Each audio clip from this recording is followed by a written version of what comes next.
Early one morning, George had arrived to help some workmen lay a tile to repair an old road running past the main line near Crosbury.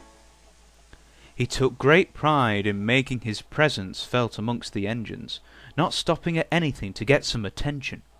The first to encounter him was Donald, who had just finished shunting nearby. George, per usual, began to rant. "Railways are no good," he grumbled. "You're all just relic monuments of the 19th century. You'll never learn that roadways are the future." Put a piece of coal on it! We can get to places that even road vehicles can't imagine of. Donald hurried away, relieved not to endure the steamroller for that moment.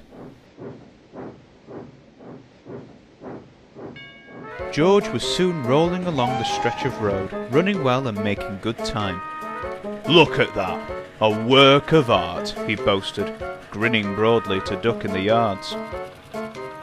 "Not bad work," the foreman commented. "Now move backwards, please, out of the way."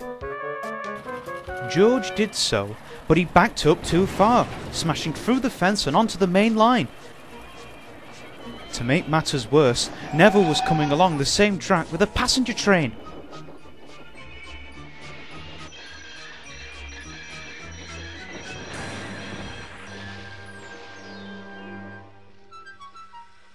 The passengers were mostly fine, just cuts and bruises here and there, but Neville was very cross.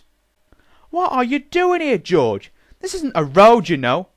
I would have thought you had known that by now. "Oh, just come to admire your stunning railway. What does it look like, thicko?" snapped George. Neville then smirked. "Need any assistance to get back on the road?" "Well done for thinking. You deserve a gold sticker," said George sarcastically. 3 days later, after the road was relaid and covered, George was sent away to reach his next job at the quarry. "See you around, you useless pieces of tin," he called loudly. "Roads can just about lead you anywhere you want, unlike your outdated rusty rails." "Has he always been like this?" asked Bear. Sadly, yes, sighed Henry. I'd wish he'd just shut up about roads, rail, or whatever. It's the deliveries that are made that are important, not the transport they take. "Yes, indeed. I couldn't have put it better myself. Mind you, I think his comeuppance will come sooner than expected," said Bear.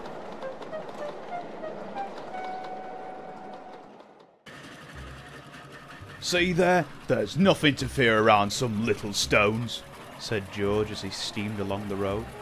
Calm down, replied his driver. You're going to cause an accident with all that nonsense your mouth is spewing out. "Rubbish," snorted George. "You're just jealous because you're not as powerful or as strong as a machine like me. Now shut your trap and steer while I'll do the real work." Further down the lane, the road crests a steep hill. The road curves down the hill towards crossroads, one to the quarry and one to a small village. The hill had to be taken carefully, as it was dangerous to be taken at speed. George had reached the top of the hill, but his argument with his driver had left him without attention to his driving.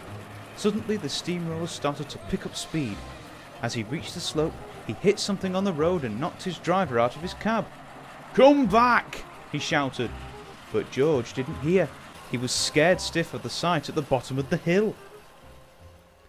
In between the two roads there was a small garage and works where Butch was based. He was towing a worn-out Caroline to the gates of the garage, but he had to wait for them to be opened. Both had no idea that George was racing in their direction.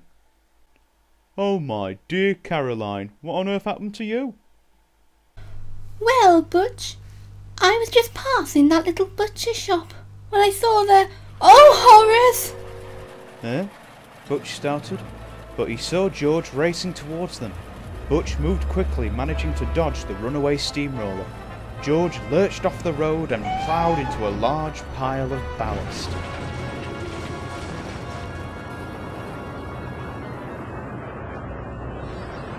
Butch rolled forward and angrily looked at George. "What in the name of blunt tyres are you doing?" he shouted. "You could have rammed us to scrap. Caroline's been through enough today already." You can say that again. "Oh, put a hook in it. What are you, her son?" growled George. "It's your fault that you were coming the same blooming road as me. At your position, you were miles off the blooming road." The two argued until Caroline interrupted. Stop it, the two of you! She cried. Arguing won't solve this mess. Butch just muttered as he rolled into the yards and away from George. By that time, Bertie arrived at the garage where he dropped off George's driver, his owner, and a certain stout gentleman. The workman of the garage informed him on what had happened. "You are a very disobedient and reckless steamroller. Your careless attitude has caused a great deal of trouble. Neville's passengers were nearly injured yesterday. Your driver here sprained his ankle when you threw him off, and you nearly hit Butch and Caroline, not to mention insulting many of my engines in the last few days." "Yes, sir. Sorry, sir," sighed George. "But you see, it's that—" "No excuses. For your punishment, you will be sent to the quarry for the foreseeable future. They're in need of a new sentient boiler while theirs is being replaced. After that, you will work there until you've learned to behave." And the Fat Controller walked back to Bertie with the two other men. Later, Butch arrived and towed George up to the quarry. George was left to be fitted in an old shed. His funnel and front roller, jacked up to keep him there, jutted out of the shed wall, and he was left looking around the little quarry. Butch rolled up when he was fitted and started to talk. "Well, well, well, if it isn't our old George, never going to learn to grow up, will you?" George raised a weak eyebrow, but remained silent. For a short while after, none spoke to George. He was left alone, gaining soot and grime on his paint.